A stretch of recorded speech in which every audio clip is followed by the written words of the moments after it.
আমি আমার প্রিয় ভাইদের জন্য ছোট্ট 6টা অভ্যাসের দায়িত্ব দিব। এই ছোট্ট 6টা অভ্যাস আমরা একটুখানি করার জন্য চেষ্টা করি। 1 নম্বর হচ্ছে ফরজ ফাস্ট। আমাদের রুল নম্বর 1 হবে ফরজ ফাস্ট। মনে থাকবে এটা, ফরজের ক্ষেত্রে কোনো নেগোশিয়েবল হবে না। ফরজ নেগোশিয়েবল আইটেম না, ফরজ আগে, ফরজ ফাস্ট।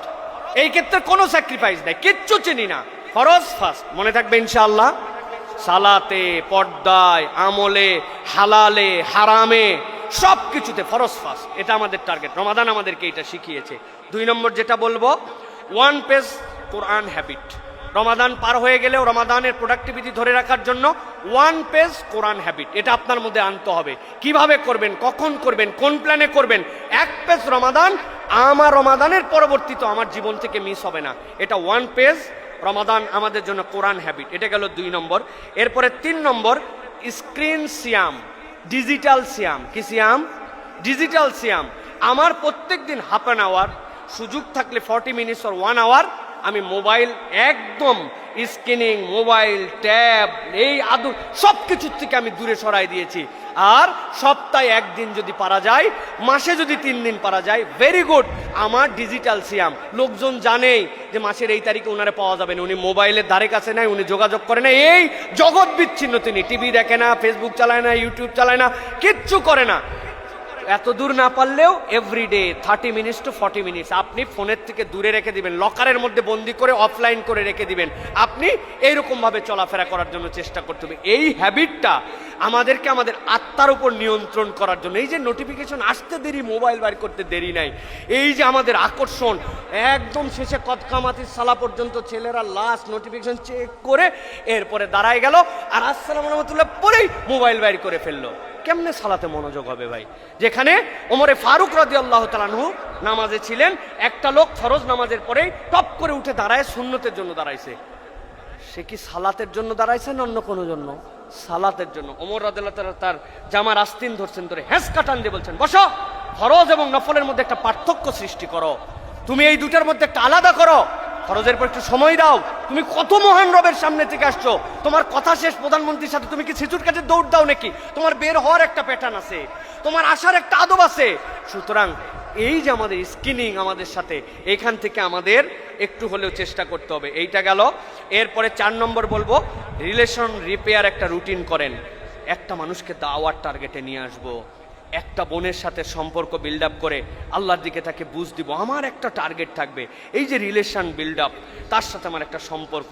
একটা লোককে আপনি বলে দিলেন, আপনার কথা শুনে নিল, এত সহজ। এভরিওয়ান এখানে ইন্টেলেকচুয়াল, আপনার কথা বলার আগে সে বুঝে ফেলবে আপনার অ্যাপ্রোচ কোনটা।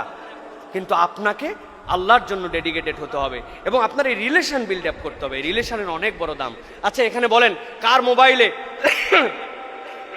শর্ট টার্গেট দিই, 1000 নাম্বার সেভ আছে কাদের মোবাইলে? হাত তোলেন। 1000, 2-3 জন পাওয়া গেছে। চেক করবো কিন্তু পরে, আন্দাজি খালি ভাব নেওয়ার জন্য বলেন না। 1000 নাম্বার নাই? এত বড় কমিউনিটি আপনার, আপনার সেই মুড়িওয়ালা, আপনার সেই আমড়া মাখানোওয়ালা, আপনার যে চাওয়ালা, আপনার সেই বুয়া, আপনার সেই বাসের ড্রাইভার, এটা নাম্বার কই আপনার কাছে?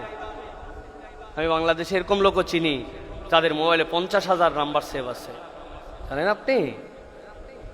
সম্পর্ক বিল্ড আপের ক্ষেত্রে এটা একটা বড় জিনিস।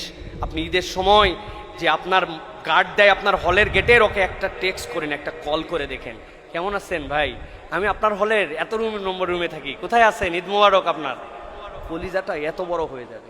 আশপাশের লোকজনদের গল্প করে বেড়াবে, আমার খালা ফোন দিছিল রে, আমার মামা ফোন দিয়েছিল আমার কাছে। আপনারা কি খালা মামার প্র্যাকটিসে আছেন কিনা জানি না এখনো, ভাইটাই বলাই উত্তম আমাদের জন্য। এই যে আপনার রিলেশন বিল্ড আপ, এটা হচ্ছে আপনার জন্য একটা টার্গেট থাকবে। ভাই বলে দেওয়া সহজ, আমি বলে চলে যাব, আমি জানি আপনারা কি করবেন জানি না, কিন্তু একটুখানি এটার জন্য একটু ইনিশিয়েটিভ নেন।